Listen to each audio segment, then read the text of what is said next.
As a young child, I grew up with guilt. You see, when I was small, it wasn't okay to be LGBT, and it most certainly wasn't okay to be trans.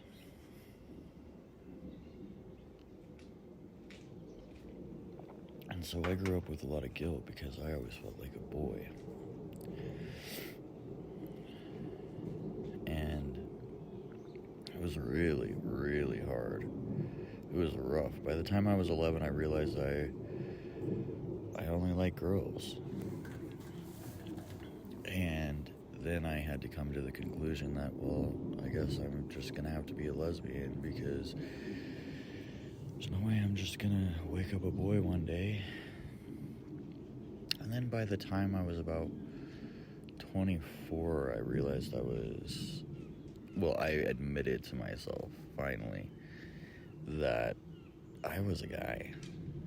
And I met a girl, and she was evangelical, and she talked me out of it. So then 4 years later, I finally started to transition.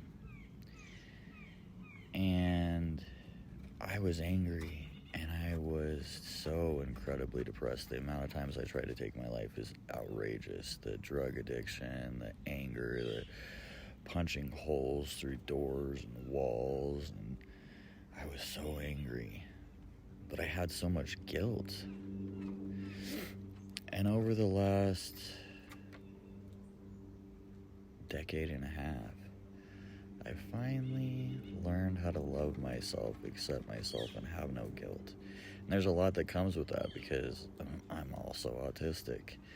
And my views were silenced, and it wasn't okay to say this and do this and be that. And now I'm just me. And I find a lot of people hate that. And I give no fucks.